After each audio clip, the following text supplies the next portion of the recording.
dia, boa tarde, boa noite. Aqui é o professor Caio. A gente começa agora a matéria nova, Revolução Americana. O que é Revolução Americana? Tá? Esse nome bonito é o outro nome pelo qual a gente chama o processo de independência das 13 colônias inglesas na América. Tá? Independência das 13 colônias, mesma coisa que independência dos Estados Unidos. É porque os Estados Unidos só ganham esse nome, Estados Unidos, depois que a independência acontece. Antes disso, eles eram chamados de as 13 colônias inglesas na América, ou 13 colônias inglesas na América do Norte. Não eram as únicas colônias inglesas, não eram as únicas colônias inglesas na América, não eram as únicas colônias inglesas na América do Norte, mas esse nome 13 colônias acaba sendo distintivo, né? Acaba marcando uma distinção, uma diferença ali entre aquelas colônias que ficavam no litoral, tá? Atlântico, na chamada costa leste do que hoje são os Estados Unidos. Tá? A gente vai ver um mapinha daqui a pouco para você tentar entender a qual área da América do Norte eu estou me referindo. Tá? Essa imagem ao fundo é a imagem do Monte Rushmore. Monte Rushmore é uma montanha na qual foram esculpidas as faces dos rostos de 4 presidentes americanos importantes. Tá? Da esquerda para a direita, o primeiro, George Washington, que foi o grande comandante das tropas do exército americano no momento da independência, da Guerra da Independência. O segundo rosto, Thomas Jefferson, foi o redator principal, o principal autor da Declaração de Independência. O terceiro rosto, Theodore Roosevelt. Theodore Roosevelt foi um importante presidente americano na virada do século XIX para o XX, no comecinho do século XX, na verdade, e que reorganizou a política externa norte-americana e marcou o início ali de uma ascensão dos Estados Unidos como uma grande potência do continente americano e depois uma potência mundial. E a última face, né, talvez uma das mais icônicas e mais conhecidas, Abraham Lincoln, que foi o presidente que aboliu a escravidão nos Estados Unidos. Vamos falar de abolição da escravidão nos Estados Unidos só lá no momento da gente falar da expansão do território americano, falar dos Estados Unidos no século XIX. Por enquanto a gente ainda não vai falar do Abraham Lincoln, não. Vamos falar dos dois primeiros. Tá? Esses dois primeiros rostos aqui, o George Washington e o Thomas Jefferson, vão ser rostos importantes aqui pra gente, e eles vão compor o grupo ali dos chamados pais fundadores dos Estados Unidos, os Founding Fathers. Tá? Vamos entrar melhor nisso aqui. Primeira coisa, antes da gente começar a falar propriamente da independência, a gente tem que voltar muito no tempo, voltar lá atrás, no momento da colonização dos Estados Unidos. A colonização dos Estados Unidos ela vai começar a acontecer ainda na dinastia Tudor, tá? Ali no governo do Henrique VIII, da Elizabeth I, enfim, ali no momento do governo da Elizabeth I, por exemplo, ela era chamada de Rainha Virgem, vai ser o momento em que vai ser fundada a colônia da Virgínia, né? Virgínia, Rainha Virgem. Então, é desse momento aqui que a gente está falando, tá? Na virada ali dos séculos XVI para o XVII, antes das revoluções inglesas, antes da Revolução Industrial, antes disso tudo, tá? Primeira coisa que você precisa entender é que essa colonização da América do Norte pelos ingleses não foi centralizada, foi muito distinta da colonização que espanhóis e portugueses fizeram nos seus respectivos territórios. No caso de Portugal e Espanha, havia um rígido pacto colonial, havia uma certa rigidez no controle das metrópoles sobre seus territórios coloniais. Eram as metrópoles que definiam quem seriam os governantes das colônias, eram as metrópoles que estabeleciam as políticas de ocupação do território, que estabeleciam impostos, enfim, havia um muito rígido controle da Espanha e de Portugal sobre os seus respectivos territórios. O mesmo não ocorreu no caso das colônias inglesas. Em primeiro lugar, porque num primeiro momento os ingleses não viram recursos naturais que eles considerassem muito valiosos a ponto de demandar uma grande atenção governamental. Tá? Os ingleses eles tinham uma série de questões internas para resolver. A Inglaterra, nesse momento, ainda não era uma potência, tá? Mundial, não tinha a projeção que vai adquirir depois das revoluções inglesas, depois da Revolução Industrial. A Inglaterra era um país relativamente pobre, que tinha que resolver uma série de questões internas e que pouca atenção dedicou para as suas colônias no começo. Tá? Então é por isso que, como não havia uma diretriz central, uma diretriz governamental de, olha, todas as colônias têm que fazer isso, meio que cada colônia começou a fazer alguma coisa do seu jeito. Tá? E por isso a gente vai ter a criação de alguns modelos, tá? De dois principais modelos de colonização, que são as chamadas colônias do Norte e as colônias do Sul. Tá? Tem historiadores que são mais detalhistas e mais específicos e falam das colônias centrais também. Tem as do Norte, as do Centro e as do Sul, sendo que as do Centro em si, elas não têm muitas características distintivas, não. Elas apenas são uma mescla maior ou menor das características do Norte ou das características do Sul. Então as colônias centrais, que ficavam um pouquinho mais para o Norte, puxavam um pouco mais as características do Norte, embora ainda tivessem algumas características da colonização sulista. Já as colônias centrais, que ficavam um pouquinho mais ao Sul, predominava o modelo sulista, embora houvesse algumas características do Norte. Acho essa distinção das colônias centrais pouco relevante. Se você tiver esses dois grandes modelos, colônias do Norte, colônias do Sul, você vai começar a perceber e entender grande parte das diferenças que até hoje predominam nos Estados Unidos. Até hoje, os Estados Unidos não são um país homogêneo, tá? Eles são um país muito plural, muito diversificado, em que o sul dos Estados Unidos tem uma série de características e atributos que é bastante diferente do norte. Isso, inclusive, se reflete no pensamento político, na organização social, em termos de costumes, em termos de níveis educacionais, tá? Tudo isso vai ter uma origem histórica, um fundamento aqui que vem desde a colonização. Vamos tentar entender isso melhor?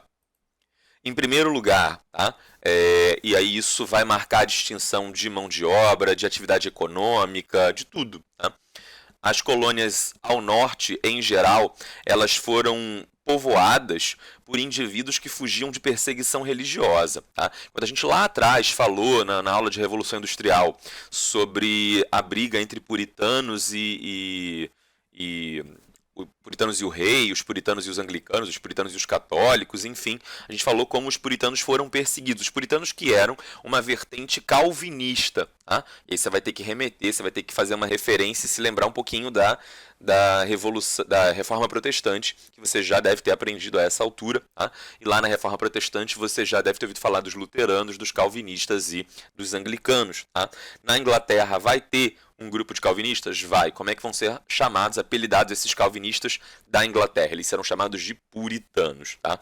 Esses caras sofreram muita perseguição religiosa, e aí alguns deles ficaram na Inglaterra, brigaram e fizeram a Revolução Puritana, outros acharam por bem fugir da perseguição religiosa e buscaram um território no qual tivessem a liberdade, a autonomia de seguir a sua religião de forma mais livre.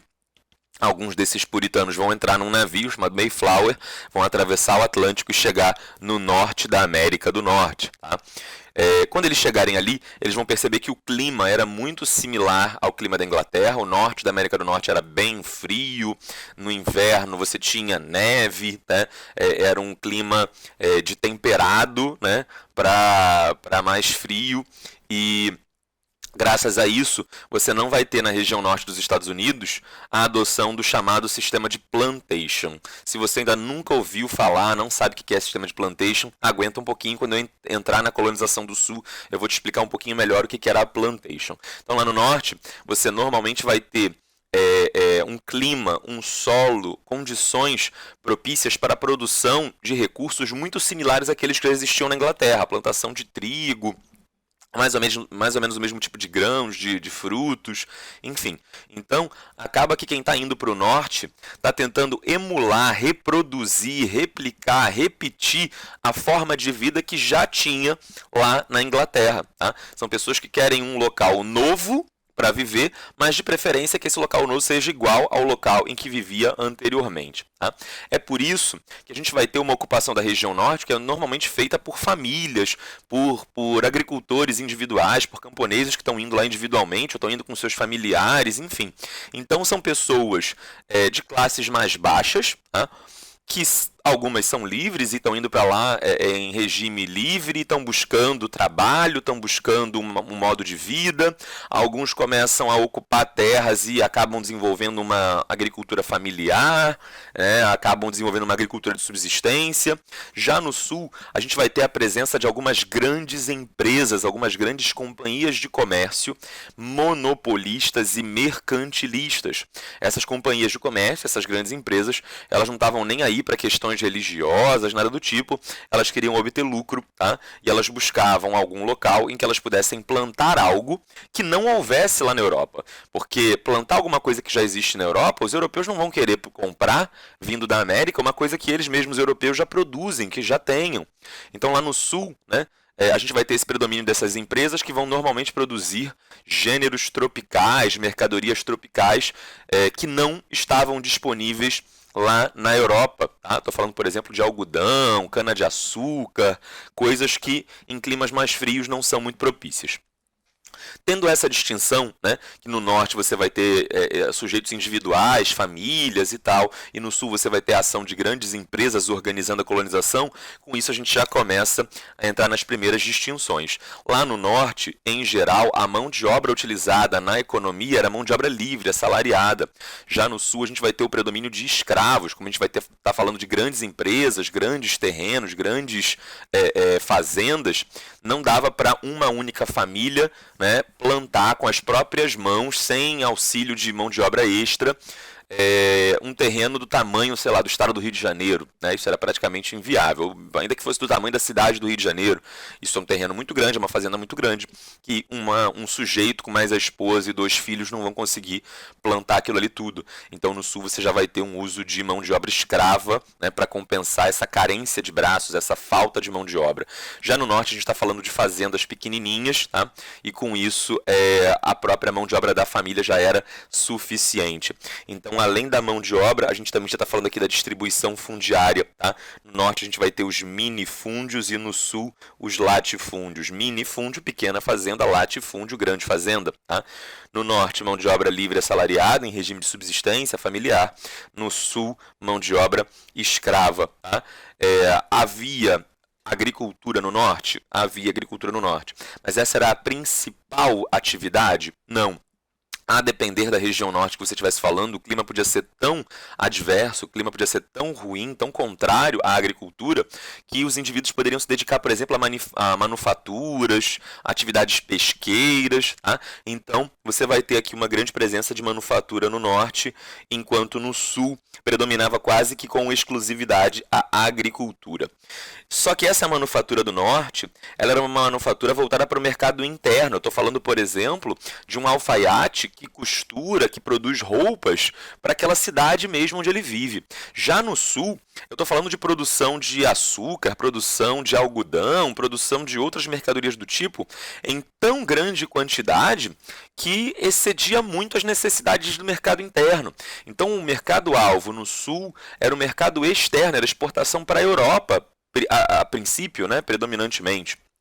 Então, com isso, você já tem aqui algumas grandes distinções em termos de mão de obra, atividade econômica dominante, mercado-alvo e organização fundiária.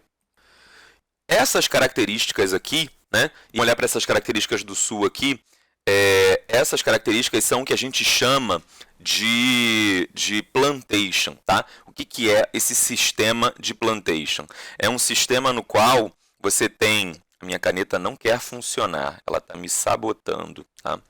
Vamos ver se eu consigo usar alguma outra caneta.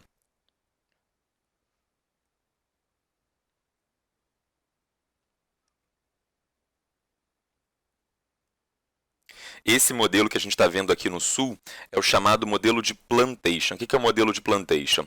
É quando a gente tem grandes fazendas, latifúndios, tá? Exportadores, tá?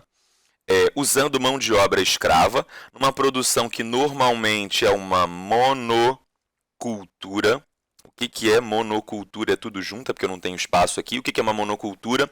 É quando uma fazenda produz um recurso só, um bem só, uma mercadoria só. Esta fazenda ela só planta açúcar, esta fazenda ela só planta algodão, esta fazenda ela só planta soja, enfim. Quando você tem a produção de um único gênero agrícola, tá? A gente está falando de uma monocultura. E essa monocultura aqui era normalmente uma monocultura de gêneros tropicais. O que são esses gêneros tropicais? São mercadorias, né? São produtos agrícolas típicos de clima tropical e que não estavam disponíveis lá na Europa. Isso era muito atrativo, isso era muito atraente para o mercado europeu. Os europeus eles queriam comprar, vindo da América, mercadorias, produtos que não estivessem disponíveis lá na Europa. Tá? Então, essas características, essa lista, esse rol de características distintas que você está vendo aqui, vai fazer com que lá nos anos 1960, 1970, os historiadores, os geógrafos, enfim, os especialistas começassem a marcar uma diferença no modelo de colonização, no modelo de ocupação. Vai se dizer nesse momento que territórios que tiveram uma ocupação familiar, livre, voltada para o mercado interno, para a manufatura, vão ser colônias de povoamento, enquanto esse modelo que utiliza a plantation vai ser uma colônia de exploração. Tá? Essa terminologia, essas expressões, né, colonização de povoamento, colonização de exploração, elas vão ser conceitos, eles vão ser conceitos que vão surgir lá nos anos 60, 70 do século XX, tá? Elaborados por especialistas e tal, que vão dizer, olha, isso explica por que, por exemplo, países como o Brasil, países como o México, países como Cuba, países da América Latina são pouco desenvolvidos, tá? Enquanto os países como a América do Norte, como o Canadá, Estados Unidos, vão ser países muito desenvolvidos. Por quê? Segundo esses historiadores que inventaram essas expressões, colonização de povoamento e de exploração, o sujeito que vinha morar no Brasil, ele vinha para cá para obter riqueza, para explorar, para ganhar o máximo possível, o mais rapidamente possível e depois ir embora. Tá? Então esse sujeito ele não tinha nenhuma preocupação em estar aqui e melhorar o território em que ele vivia. O sujeito que vinha colonizar o Brasil, ele não estava nem aí se o Brasil no futuro ia ser bom ou ia ser ruim, se ia ser um lugar bacana ou não. Ele falava, dane-se, eu quero tirar minha riqueza agora e voltar lá para a Europa. Já o sujeito que ia morar lá no norte dos Estados Unidos, ele ia com uma cabeça de falar, não, eu estou vindo aqui para morar, para viver, eu e minha família, e eu quero fazer desse lugar o melhor lugar possível no mundo, porque no futuro os meus descendentes vão estar aqui ainda. Tá? Então, segundo alguns especialistas lá nos anos 60, 70 do século XX, essa era a grande causa do porquê que o Brasil, países como o Brasil, territórios como o Brasil eram pouco desenvolvidos, o sul dos Estados Unidos era pouco desenvolvido, já o norte dos Estados Unidos e outros territórios semelhantes eram muito desenvolvidos. Porque isso foi uma questão que perturbou muitos historiadores por muito tempo. Né? Brasil e Estados Unidos eram muito semelhantes, se você parar para pensar, e eu sei que você está torcendo o nariz agora e falando, Brasil, quem dera o Brasil fosse semelhante aos Estados Unidos. Mas a princípio sim, éramos sim semelhantes aos Estados Unidos. Eu estou falando nos dois casos de enormes territórios, são dois dos maiores países do mundo, tá? Brasil e Estados Unidos, se não me engano, são quarto e quinto maiores países do mundo, ou quinto e sexto, uma coisa assim. Os Estados Unidos só são maiores que o Brasil por causa do Alasca. Tá? Se você descontar o Alasca, o Brasil é um pouco maior que os Estados Unidos, então o Brasil ele tem o maior território contínuo que os Estados Unidos, descontando ilhas e territórios que não estão interligados aos outros diretamente. Ambos têm uma história de serem países colonizados. Tá? Os Estados Unidos foram colonizados pelos ingleses, nós pelos portugueses, tá? Mas ambos fomos colonizados. Diferente de França, diferente de Inglaterra, que são países europeus muito antigos, diferente de Alemanha e Itália, que são países europeus mais recentes. Né? Itália e Alemanha são países que surgiram no século XIX, mas que nunca foram colônia de ninguém. Enfim, então, Brasil e Estados Unidos são países grandes, de passado colonial. Em ambos a gente vai ter o uso de mão de obra escrava. Tá? Ambos a gente vai ter questões raciais, de racismo, tensões raciais e tal. Então, para muitos historiadores, era uma pulga atrás da orelha, era uma enorme interrogação o porquê que o Brasil se tornou o que se tornou, né? Se tornou um país atrasado, pouco desenvolvido, com uma série de questões complicadas, e os Estados Unidos se tornaram uma potência. Assim, caramba, a gente teve uma mesma origem, né? E no final das contas, assim, quando o Brasil se torna independente, quando os Estados Unidos se tornam independentes, o Brasil, ele começa a sua história como país independente já sendo um país enorme. Os Estados Unidos ainda eram pequenininhos, né? Ainda era o território original das 13 colônias. A gente vai ver um mapa no próximo slide mostrando como esse território era pequenininho. Então, isso era uma coisa que perturbava e que intrigava os especialistas, né, os historiadores, de por que os Estados Unidos se tornaram uma potência e o Brasil não. E aí, nos anos 60, 70 do século XX, eles saíram com essa explicação. Eles falaram, descobrimos. É porque quem foi lá para os Estados Unidos queria fazer daquele lugar um lugar melhor. Quem veio para o Brasil pensava na sua cabeça, dane-se, eu quero pegar riqueza e ir-me embora daqui. Só que Hoje, né, nos últimos 10, 20, 30 anos, a gente já tem adotado uma postura um pouco mais crítica em relação a esse conceito, e por isso eu coloquei interrogações aqui do lado de povoamento e exploração, porque para explorar um território, você tem que ir lá morar nele, você tem que povoá-lo. Tá? Então, toda exploração traz povoamento. E quem está povoando, né, também explora o local que povoa. Se eu estou povoando uma região, eu vou explorar os recursos que estão aqui disponíveis, eu vou extrair minério, eu vou caçar para obter alimento, eu vou cortar madeira para extrair lenha, eu vou plantar e usar a fertilidade do solo, eu estou explorando enquanto povoo. Então, para uma visão mais moderna, mais recente da historiografia, essa distinção de que existe esse modelo que é o de povoamento, que é muito nítido, e esse modelo que é o de exploração, que é muito nítido, hoje em dia essa nitidez, essa distinção nítida, ela está sumindo. Tá? Porque os historiadores eles têm se esforçado nos últimos tempos para afirmar que toda colônia de povoamento também tem exploração e toda colônia de exploração também tem povoamento.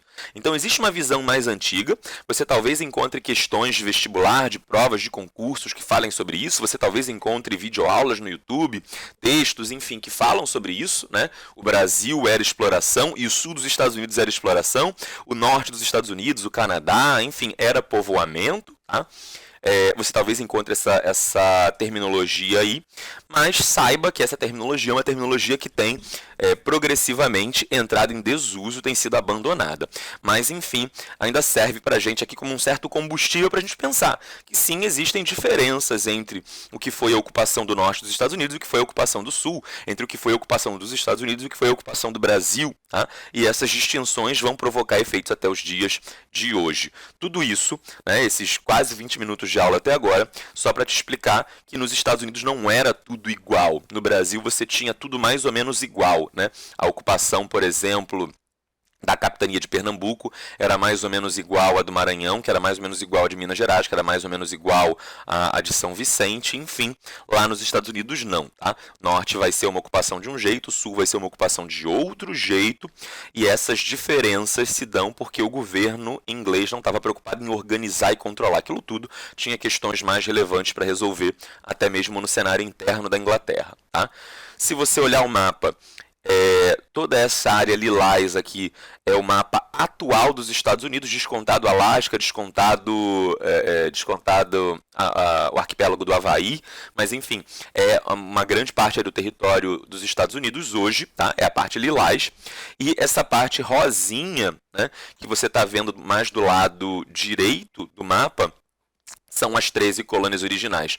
Perceba, hoje os Estados Unidos são um país enorme em termos de território, mas na sua origem era um país pequenininho. Tá? Você vai ter Geórgia, Carolina do Sul, Carolina do Norte, Virgínia, Maryland, Delaware, Nova Jersey, Connecticut, Rhode Island, Massachusetts, New Hampshire, Nova York, Pensilvânia, enfim. Tá? E aí a gente traça uma distinção que mais ou menos aqui, tá? Até a Virgínia eram as colônias do sul, mais ou menos aqui a gente vai estar falando de colônias do norte e o meio são as colônias centrais, tá? Mais ou menos isso, tá? Colônias do sul, colônias centrais e colônias do norte. As colônias do norte, em termos de número de colônias, era mais ou menos equilibrada em relação às colônias do sul, só que as colônias do sul elas tendiam a ser um pouquinho maiores, mais extensas em termos de território. As colônias do norte, por exemplo, New Hampshire, Massachusetts, Rhode Island, Connecticut, a gente está falando de territórios pequenininhos, né? Em termos geográficos, são territórios pequenininhos, mas o número de colônias era mais ou menos equilibrado aí entre o que era a colônia do norte, colônia do sul e colônias centrais. Tá? Vamos falar um pouquinho dos antecedentes. Tá? Já que a Inglaterra ela não se preocupou em organizar o povoamento, a ocupação do território, a gente vai caracterizar a situação em que viviam as 13 colônias como uma situação de abandono salutar. Tá? Vamos lá. O que significa salutar? Salutar é aquilo que é saudável, é aquilo que faz bem para a saúde. Se eu disser para você, beba no mínimo 2 litros de água por dia, isso é salutar. Eu estou dizendo para você que beber 2 litros de água no mínimo por dia é saudável, faz bem para você. Vamos tentar entender aqui a expressão abandono salutar. Abandono normalmente é uma coisa que a gente considera como sendo negativa. Se eu digo para você que aqui na esquina da minha casa eu vi um menor abandonado, ou que fulano foi abandonado pela esposa, você tende a imaginar que é uma coisa terrível, que é uma coisa triste, é uma desolação, é você ficar sozinho, solitário. Mas, contrário senso ao que você possa imaginar, o abandono em que as colônias viveram não foi ruim para elas, não foi negativo. Esse abandono ele foi saudável, ele foi salutar.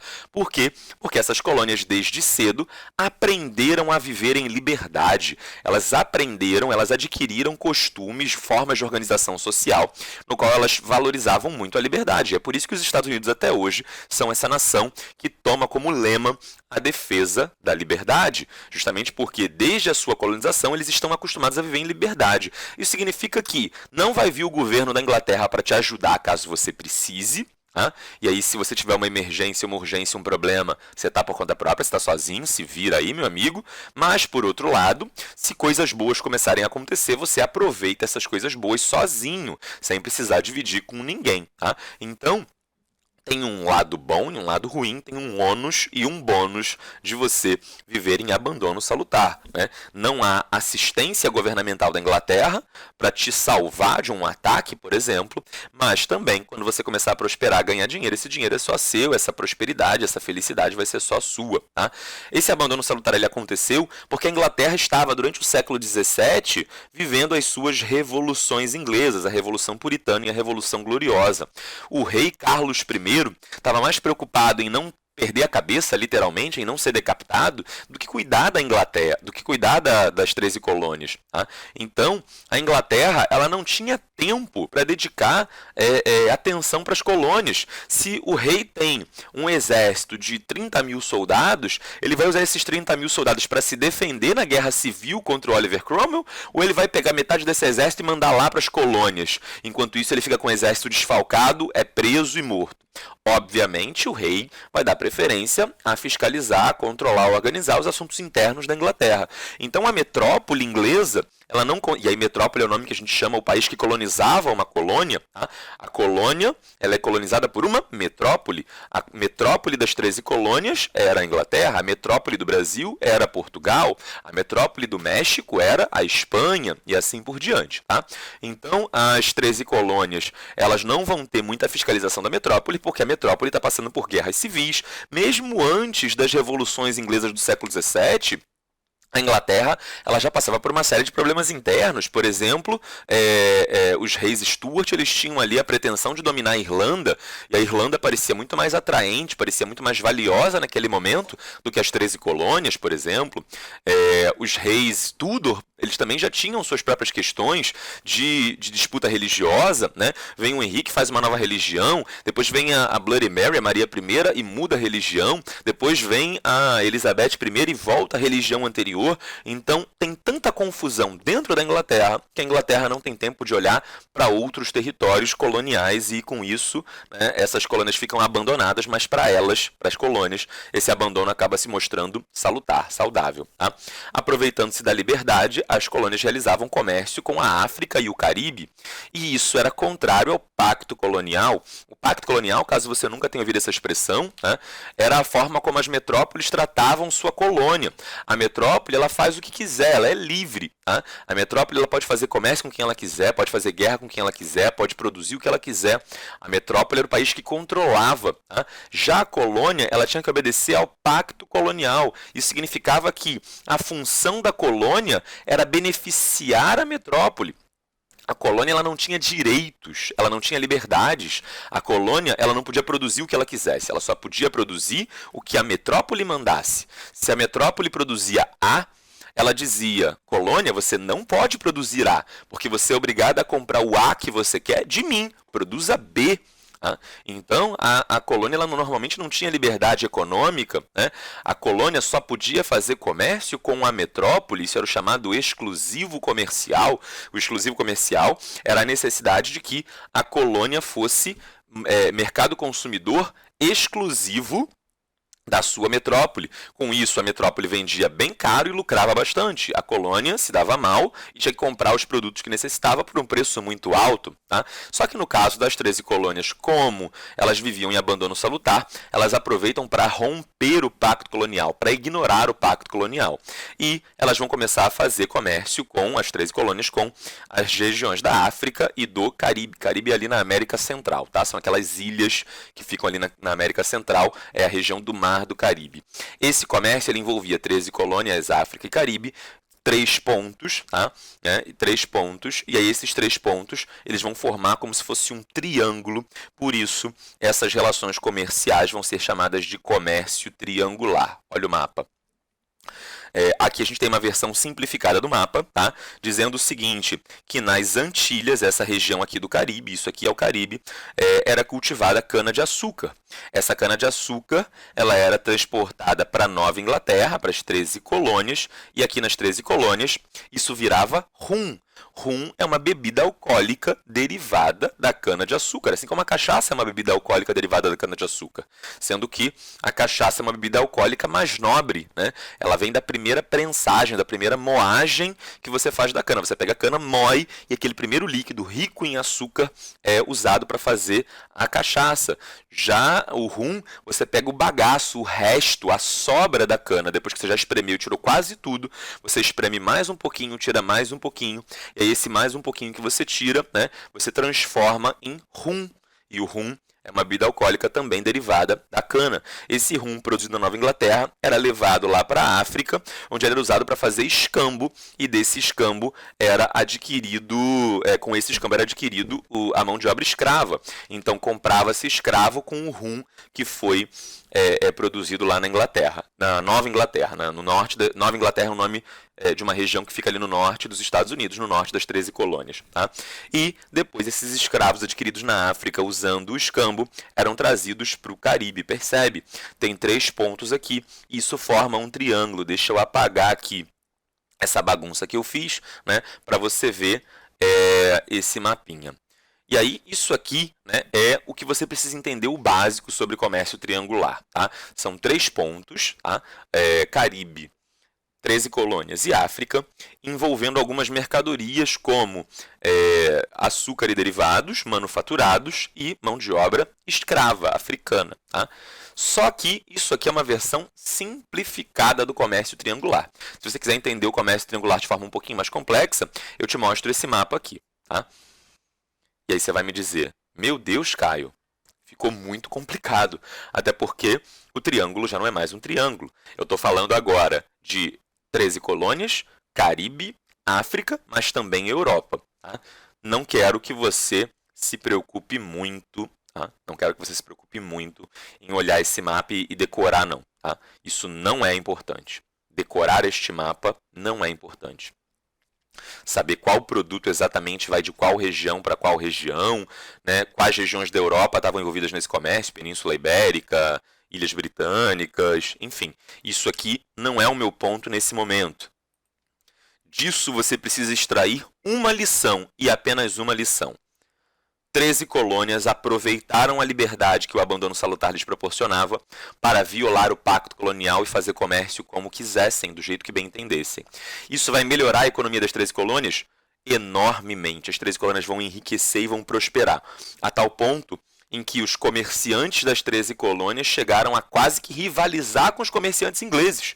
Eles eram quase que tão ricos e prósperos e importantes no fornecimento de mercadorias quanto os ingleses.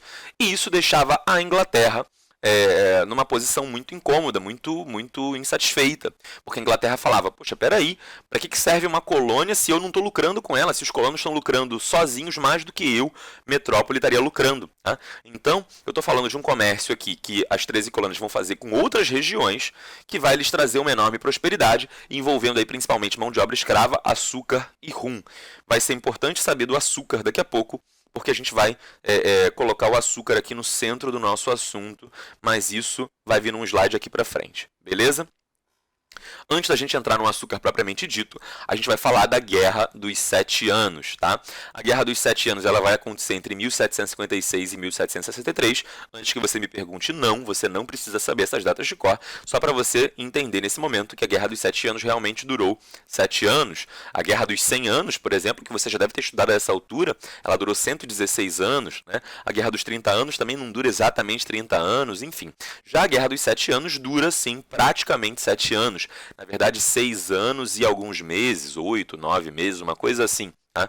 Então, quase 7 anos. Tá?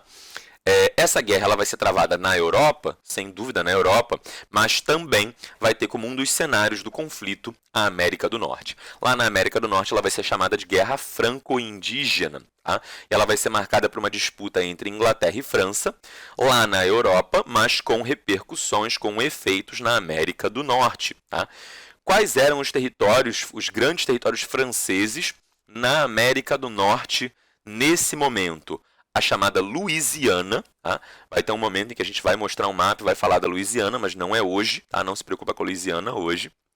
E o Canadá. Se você nunca se perguntou a respeito, o Canadá é um país interessante porque lá há 2 idiomas oficiais simultaneamente. No Canadá fala-se inglês, em diversas regiões fala-se inglês, em Vancouver, por exemplo, enfim, na maior parte do Canadá se fala inglês.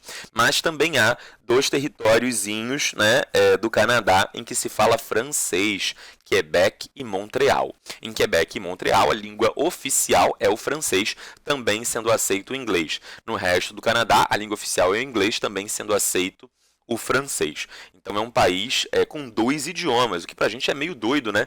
Mas por lei lá no Canadá, é necessário que todos os programas de TV tenham legenda em inglês e em francês, que os rótulos de todos os produtos estejam escritos simultaneamente em francês e em inglês, que as leis do país sejam criadas simultaneamente em inglês e francês. Então quando você pega uma lei, um decreto lá, né, você tem 2 cópias, 2 versões daquela mesma lei, uma em inglês e outra em francês, ambas aprovadas simultaneamente pelo parlamento, pelo poder legislativo canadense, enfim. Qual é a origem disso? O fato é que o Canadá era inicialmente uma colônia só francesa. As 13 colônias eram uma colônia só inglesa. Esses caras vão brigar, vão disputar, e os colonos das 13 colônias, os colonos do lado britânico, eles vão participar também ativamente. Tá? Por que os colonos das 13 colônias eles estavam tão interessados em lutar nessa guerra? Porque eles tinham o que alguns historiadores chamam de fome de terras. Como assim fome de terras? Havia uma série de limitações nos territórios das 13 colônias. Os territórios das 13 colônias não poderiam se expandir rumo ao oeste. Por quê? Porque havia uma cadeia de montanhas, tá? Importante chamada Montes Apalaches. Os Montes Apalaches marcavam as fronteiras do que era território das 13 colônias, né, do que era território de possível ocupação dos colonos ingleses, e a oeste disso estavam territórios franceses, no Vale do Ohio. Tá? Esses territórios franceses eles eram altamente fortificados e o governo francês ele ajudava os colonos, os seus próprios colonos franceses, a manterem a segurança da região. Então os colonos ingleses da América eles não tinham poder de fogo suficiente para derrotar as fortificações francesas, ocupar o Vale do Ohio e expandir seus territórios. Eles estavam limitados aos Montes Apalaches. Tá? Para o norte eles também não podiam crescer, porque estava o Canadá, e para o sul eles também não podiam crescer, porque ali onde era hoje a Flórida, né, era um território espanhol. Inclusive a palavra Flórida vem de Florida, aquilo que tem muitas flores, né, e vem da língua espanhola. Então a Flórida ali era uma região que pertencia à Espanha. Então os colonos das 13 colônias não podiam expandir para o sul, porque estava a Espanha, para o norte, porque estava o Canadá, para o oeste, porque estava a Louisiana, e para o leste, porque estava o Oceano Atlântico. Então, os colonos das 13 colônias eles tinham territórios limitados, terras limitadas. E com a crescente imigração de colonos para a América do Norte, a gente passa a ter muita gente, mas com poucas terras disponíveis. Então isso faz com que a relação oferta e demanda em relação às terras dos Estados Unidos, das 13 colônias, tornassem o preço dessas terras muito caro. Tá? As terras já ocupadas. Tá?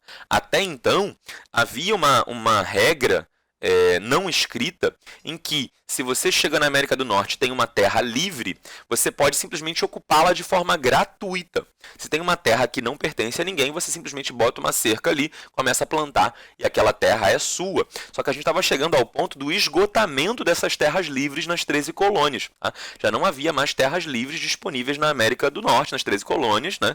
Então, os colonos que chegassem, eles não poderiam simplesmente ocupar gratuitamente, eles teriam que comprar alguma terra que já tivesse dono e o preço estava ficando cada vez mais caro. Tá? Então, esses colonos eles desejavam obter novas terras e é por isso que eles têm essa chamada fome de terras. Tá? Então, eles decidem entrar nessa guerra contra os franceses, ajudando o governo inglês. E aí, com isso, eles acabam se subordinando, aceitando um pouco a limitação do seu abandono salutar, porque eles acreditavam que, quando derrotassem os franceses, poderiam botar as mãos ali e ocupar todo aquele território francês, o território do Canadá, que era um território enorme. Tá? Acontece que, apesar da vitória inglesa, tá, e da incorporação desses enormes territórios do Canadá à posse dos ingleses, o rei da Inglaterra vai criar a chamada linha de proclamação régia. Assim que acaba a guerra, tá? Eu estou circulando aqui, mas não dá para ver. Deixa eu até tentar circular com outra cor. Tá? Assim que acaba a guerra, tá? É criada a chamada linha de proclamação régia. O que dizia essa linha de proclamação régia? Ela dizia que os novos territórios incorporados aos territórios britânicos não poderiam ser ocupados pelos colonos das 13 colônias. Entende o que eu estou dizendo? Eu estou falando para você que os colonos das 13 colônias eles lutaram para pegar as terras que, assim que a guerra acaba, o rei da Inglaterra vai dizer que eles não podem mais pegar. Por quê? Porque a ideia desses colonos era pegar essas terras de graça. Era simplesmente ocupar essas terras como todas as terras dos Estados Unidos, das 13 colônias, haviam sido ocupadas até então, gratuitamente. Está livre, bota uma cerca que é sua. Tá? O que já tem cerca, você não pode mexer. Mas o que não tem cerca, o que está lá livre, que a natureza deu, você simplesmente coloca a mão ali, seguindo aquelas ideias do John Locke sobre a origem da propriedade, você mistura, né, o seu trabalho com aquele recurso que a natureza lhe deu, e aquilo ali se torna a sua propriedade privada. O que o governo inglês vai dizer? O que o rei da Inglaterra vai dizer? Nananina não. Tá? Qual era a intenção do rei da Inglaterra? Quer uma terra do Canadá? Me paga, compra. Tá? Então essas terras que ficavam na linha de proclamação régia, né, essas terras que ficavam no que foi dominado na Guerra dos 7 Anos, elas eram monopólio do rei da Inglaterra, do governo inglês, e se alguém quisesse ocupar tinha que pagar. A ideia aqui era que a Inglaterra estava tentando recuperar um pouco dos enormes gastos que havia feito na Guerra dos 7 Anos. Tá? Vender essas novas terras conquistadas era uma forma de ganhar dinheiro. Tá? Isso vai ser uma das causas da independência. Por quê? Por 2 pontos de vista, a Guerra dos 7 Anos ela contribui com a independência americana, porque os colonos britânicos, né, os colonos das 13 colônias, eles vão adquirir experiência militar, eles vão aprender a lutar, a se armar, a marchar em formação, enfim, toda a experiência de formar um exército. Agora, os colonos que lutaram nessa guerra vão passar a ter, mas também os colonos vão ficar profundamente insatisfeitos com o governo, eles vão se sentir traídos pelo governo inglês. Porque, ora, se eu lutei para obter alguma coisa, né? E o governo inglês me deixou pensar que eu poderia sim obter esse recurso. Aí agora que a guerra acaba, o governo inglês vai falar, não, pegadinha, não pode mais pegar essas terras que a gente conquistou, então eu fui traído, eu fui enganado pelo governo. E isso vai ser uma das enormes causas de insatisfação, uma das primeiras causas de insatisfação dos colonos das 13 colônias contra o governo inglês. Tá? Além disso, a Inglaterra ela passa, após a Guerra dos 7 Anos, a adotar uma nova política colonial. Tá? Após a vitória, as finanças da Inglaterra estão abaladas. A Inglaterra ela perdeu muito dinheiro com essa guerra. Mesmo vencendo, ela gastou muito. Tá? Então, como forma de compensação, o que o rei da Inglaterra vai dizer? Ora, se nós fizemos essa guerra para proteger as 13 colônias, né, para dar segurança ali para aqueles territórios, e é mais ou menos isso que o rei da Inglaterra está tentando dizer, que a Guerra dos 7 Anos foi benéfica para os colonos, né? É como se o rei da Inglaterra estivesse tentando inverter a ordem dos fatores. Né? Na cabeça dos colonos era assim, eu ajudei a Inglaterra, eu entrei nessa guerra para ajudar a Inglaterra. Já a Inglaterra fala, não, ao contrário, eu, Inglaterra, entrei nessa guerra para ajudar meus colonos. Tá? Então o que o rei da Inglaterra, o que o governo inglês vai dizer é, olha, colonos, eu ajudei vocês, né? Eu entrei nessa Guerra dos 7 Anos para ajudar vocês, então agora nada mais justo do que eu, Inglaterra, criar novos impostos sobre vocês. vocês colonos vão ter que me pagar impostos para compensar as minhas finanças abaladas. Tá?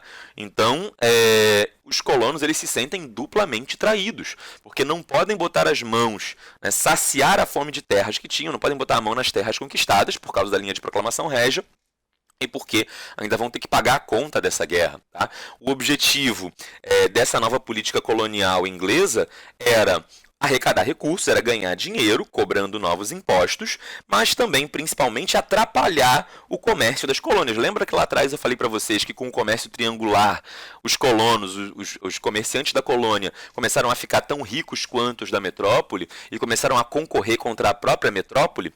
Então, as autoridades metropolitanas, né, as autoridades da Inglaterra, começam a pensar que a ordem dos fatores aqui estava invertida, que o mundo estava de cabeça para baixo. Como assim a colônia se beneficia mais do que nós, metrópole? Então a Inglaterra decide estabelecer essa nova política colonial justamente para piorar a economia das 13 colônias, para empurrar essa economia para baixo e obrigar as 13 colônias a adquirirem os seus produtos ingleses. Tá? Vamos resolver uma questãozinha aqui rapidinho.